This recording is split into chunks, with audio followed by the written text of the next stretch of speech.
A los 76 años, Enrique Elizalde se convirtió en un misterio fascinante. Un actor que durante décadas simbolizó la elegancia del cine y la televisión mexicana, pero que eligió desvanecerse del mundo público para reinventarse en silencio. Mientras muchos buscaban permanecer en el centro de atención, él decidió retirarse a una vida austera, reflexiva y profundamente espiritual, lejos de los reflectores que lo habían coronado como uno de los galanes más memorables de su generación. En esta historia descubrirás cómo vivió realmente ese retiro, qué lo llevó a abandonar la fama, cómo se transformó su relación con la familia y qué secretos guardó en los últimos años de su vida. Su vejez no fue la imagen típica de un ídolo caído ni la nostalgia eterna por un pasado glorioso. Fue un proceso íntimo, marcado por la serenidad, la disciplina y una búsqueda interior que pocos conocieron. En medio de una casa sencilla en la Ciudad de México, rodeado de libros, recuerdos teatrales y un jardín que cuidaba con devoción, Elizalde reconstruyó su identidad lejos del personaje público. Allí escribió reflexiones, meditó en silencio y aprendió a convivir con la soledad sin temor, como si cada día fuera un ensayo para comprenderse a sí mismo. Pero su vida retirada no estuvo hecha solo de calma, también estuvo llena de huellas emocionales, el amor eterno por su esposa Tita Grieg, la distancia y reconciliación silenciosa con sus hijos, la fragilidad de su memoria y la llegada discreta de la muerte, a la que no temía, pero sí observaba con respeto. Este relato revelará cómo un hombre acostumbrado a interpretar personajes complejos terminó explorando su alma con una honestidad que nunca mostró en escena. Lo que verás a continuación es la verdadera historia detrás del mito. Cómo vivió, qué pensó y qué legado dejó un actor que decidió desaparecer para encontrarse. Y por qué, incluso en su silencio, Enrique Elizalde sigue siendo una de las figuras más enigmáticas y profundas del mundo artístico mexicano. A los pocos años de abandonar la vida pública, Enrique Elizalde comenzó a moldear una rutina que nadie hubiera imaginado para una figura tan admirada. Su retiro no fue un gesto de cansancio, sino una decisión consciente de construir una existencia más clara, más lenta y más auténtica. En lugar de grandes mansiones o lujos ostentosos, eligió una casa antigua de un solo piso en el sur de la Ciudad de México. Un espacio modesto que se convirtió en su refugio interior. Allí convivía con muebles de madera rústica, estanterías saturadas de literatura clásica y un pequeño jardín donde cultivaba orquídeas y lavanda como si fueran extensiones de su propia calma. Su vida diaria estaba marcada por una disciplina casi monástica. Se despertaba antes del amanecer, realizaba estiramientos de yoga aprendidos en sus viajes a la India y preparaba una infusión caliente hecha de jengibre, cúrcuma y miel. No tenía celular, no revisaba correos electrónicos y nunca mostró curiosidad por las plataformas digitales que dominaban al mundo contemporáneo. Para él, la tecnología era una distracción del silencio que necesitaba para sostenerse. Prefería la compañía de una máquina de escribir Olivetti, donde volcaba pensamientos, reflexiones y fragmentos que jamás pretendió publicar. Pasaba horas enteras leyendo obras que habían marcado su pensamiento. Tenía un respeto casi sagrado por la literatura rusa y la filosofía griega. Y encontraba en el budismo la serenidad que el mundo artístico nunca pudo ofrecerle. Algunos días caminaba hasta una pequeña parroquia en Coyoacán, no para rezar como un creyente tradicional, sino para meditar entre vitrales y bancos de madera que para él representaban un templo de silencio. Allí escribía apuntes breves, líneas poéticas que surgían desde una introspección profunda. En su vida retirada no había espacio para la nostalgia. No hablaba de su carrera, no buscaba revivir glorias pasadas ni se veía a sí mismo como una leyenda del espectáculo. Para él, desprenderse de la fama fue un acto de libertad. Decía que el escenario lo había formado, pero el silencio lo había revelado. Se observaba como un aprendiz tardío de sí mismo, Alguien que necesitaba dejar atrás el ruido externo para escuchar sus propias preguntas. Quienes lo visitaban ocasionalmente se sorprendían al encontrarlo tan distinto del actor imponente que recordaban. Ya no era el galán de voz grave y mirada hipnótica. Era un hombre de pasos lentos, de palabras exactas y de una profundidad que intimidaba. Había aprendido a estar solo sin sentirse abandonado, a disfrutar la vida sin depender de la aprobación de nadie, a valorar la serenidad como un triunfo íntimo. Su retiro fue, en esencia, un renacer espiritual que lo convirtió en una figura aún más compleja que cualquiera de los personajes que interpretó en televisión. La vida afectiva de Enrique Elizalde estuvo marcada por una lealtad profunda y silenciosa. Una que raramente se veía en el medio artístico. Su relación con Tita Grieg fue el eje emocional de toda su existencia. La conoció cuando ambos eran jóvenes, en una sala de teatro donde ella tomaba notas como estudiante de letras clásicas. Desde ese encuentro inicial, surgió un vínculo que no necesitaba espectáculos ni declaraciones públicas. Tita fue su compañera intelectual, su guía moral y la única persona capaz de equilibrar el impacto de la fama con la serenidad de la vida cotidiana. A su lado, Enrique aprendió a valorar la palabra escrita, las conversaciones lentas y los silencios que solo comparten quienes se comprenden sin esfuerzo. Durante más de 4 décadas construyeron una vida discreta, alejada del ruido del entretenimiento. Mientras el mundo lo celebraba como Galen, ella lo ayudaba a mantenerse enraizado en lo esencial. Tita escribía poemas que le dejaba en la mesa al amanecer, y él respondía con notas breves que guardaban ambos en cajas de madera. No necesitaban mostrarse en eventos ni posar para revistas. Su hogar era su refugio, un espacio donde el amor no se gritaba, se cultivaba en pequeños gestos cotidianos. Esa complicidad se volvió tan profunda que, tras la muerte de ella, Enrique sintió que una parte de su vida se había detenido para siempre. La partida de Tita Grieg fue un golpe que transformó su espíritu. Ella falleció después de una enfermedad dolorosa, y Enrique la acompañó hasta el último momento con una devoción absoluta. Desde entonces, nunca intentó rehacer su vida sentimental. Llevaba una fotografía en blanco y negro de ella en la cartera y escribía cartas semanales que guardaba en una caja marcada con su nombre. Era su forma de mantenerla presente, de conversar con ella incluso en ausencia. Decía que algunos amores no se apagan, simplemente cambian de forma y se vuelven parte del aire que uno respira a diario. Su relación con sus hijos, Santiago y Carmen, fue distinta pero igualmente significativa. Durante los años de mayor actividad profesional, Enrique no siempre estuvo presente en casa. Las grabaciones, los ensayos y los viajes lo alejaban con frecuencia. Sin embargo, en su vejez intentó reconstruir esos lazos con una paciencia nueva.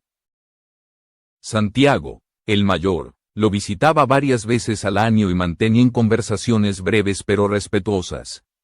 Carmen, más cercana emocionalmente, se convirtió en su confidente. Hablaron durante años a través de cartas cargadas de reflexiones sobre la vida, el arte y la memoria. Aunque vivía en Madrid, era la persona que entendía con mayor claridad la profundidad de su silencio. Con sus nietos, Enrique desarrolló una ternura particular.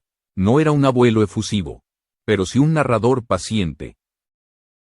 Les enviaba postales con cuentos inventados o poemas que le gustaban, y grababa en cassettes lecturas de Antonio Machado o Benedetti para que los escucharan antes de dormir.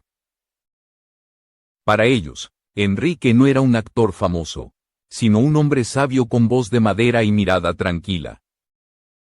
A través de esos pequeños gestos, construyó un legado afectivo que no dependía de la presencia constante, sino de la autenticidad emocional que le caracterizaba en esa etapa final de su vida.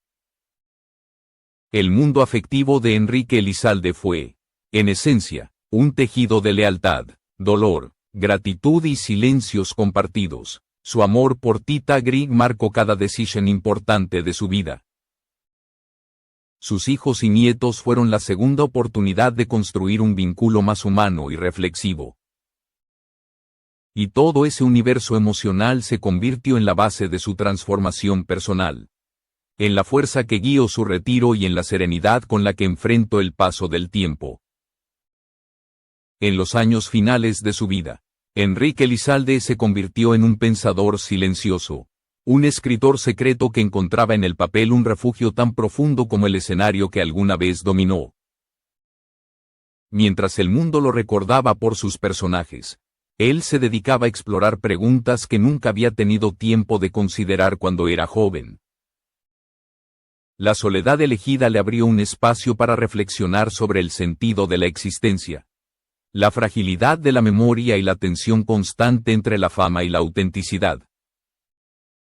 En su biblioteca, entre estantes desgastados, guardaba más de 40 cuadernos llenos de aforismos, monólogos y meditaciones personales que nunca pensó publicar. Para Enrique, escribir no era una aspiración literaria, sino un acto de desahogo. Decía que el papel era el único lugar donde podía llorar sin hacer ruido. Sus textos revelaban inquietudes profundas, el miedo a olvidar, la necesidad de perdonar y la conciencia de que la vida pública lo había distanciado de quienes más amaba. En esos cuadernos se encontraba un hombre distinto del galán que la televisión había inmortalizado. Un observador de sí mismo, alguien que se cuestionaba sus decisiones y buscaba un equilibrio entre el personaje y el ser humano que había escondido durante años.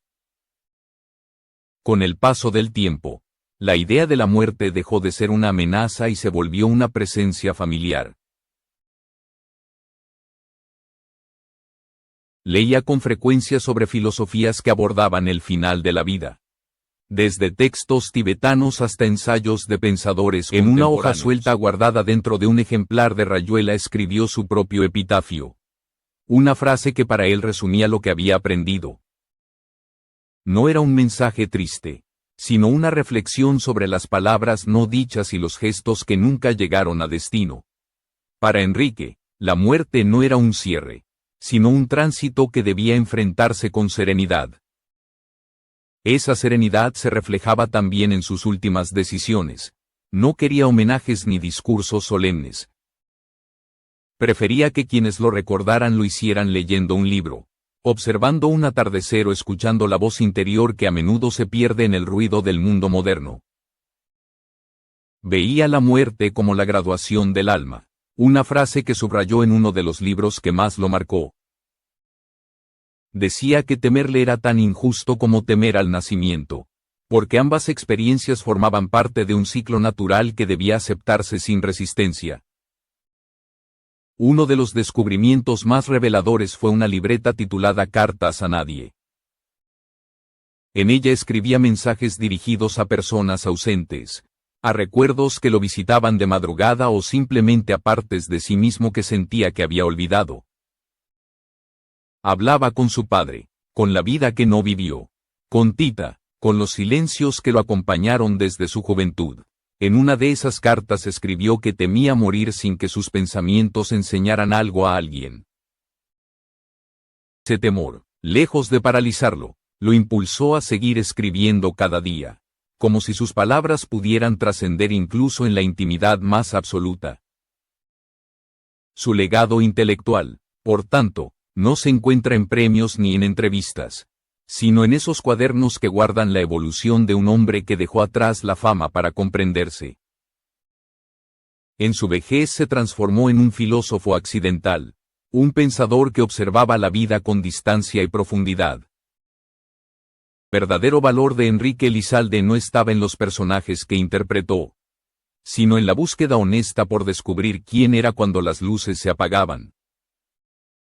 Ese fue el legado que dejó para las generaciones futuras, un testimonio silencioso de que la grandeza no siempre se mide en aplausos, sino en la capacidad de escuchar la propia verdad. Cuando Enrique Elizalde cumplió 76 años, su rutina comenzó a transformarse de forma sutil pero profunda. Ya no escribía con la misma intensidad.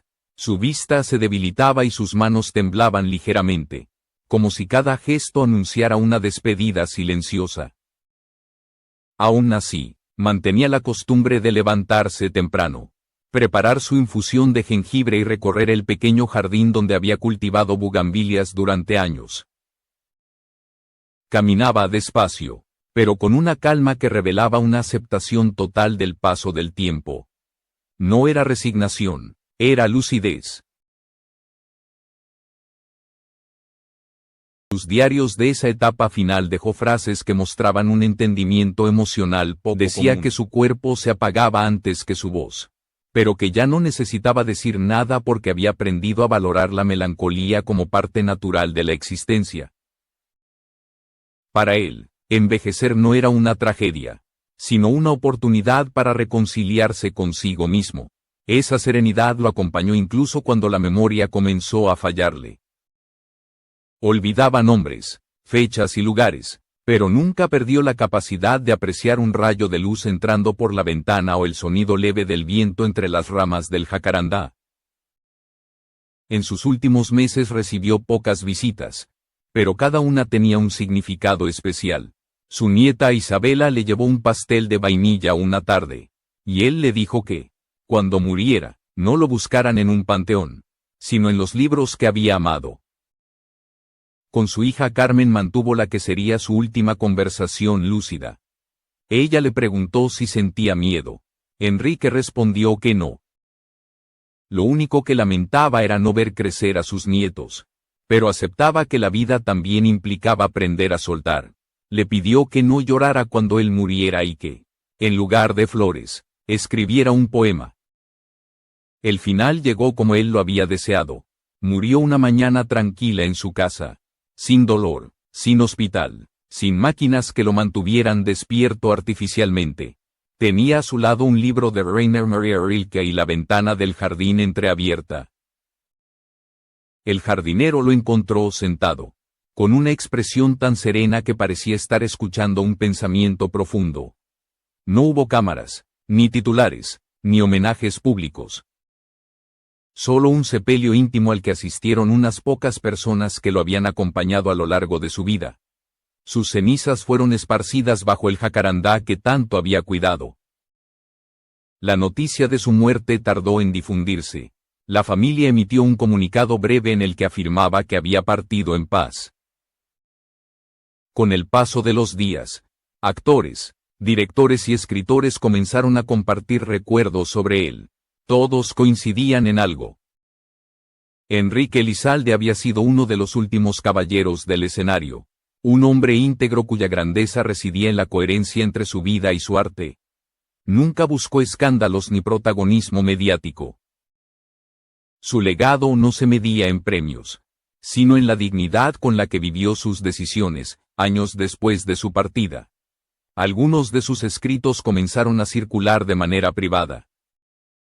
Su hija Carmen editó una colección titulada Cartas a Nadie y otros silencios. Una obra íntima que revelaba la profundidad emocional con la que Enrique observaba el mundo. Ese libro no se vendió al público general. Fue compartido con estudiantes de teatro y bibliotecas pequeñas, como si su pensamiento estuviera destinado solo a quienes de verdad pudieran escucharlo. Allí se encontraba su verdadera inmortalidad. El impacto de Enrique Elizalde no se desvaneció con su muerte. Su figura continúa viva en la memoria de quienes lo admiraron, en las telenovelas que marcaron una época y en las páginas donde dejó impresas sus reflexiones más profundas. No dejó una estatua ni una calle con su nombre, pero dejó algo más perdurable. Dejó una lección sobre el valor del silencio, la honestidad consigo mismo y la belleza de desaparecer con la misma elegancia con la que se vivió. Se fue sin aplausos, pero dejó al público que realmente lo conocía de pie, en silencio, con gratitud y una emoción que aún hoy se respira.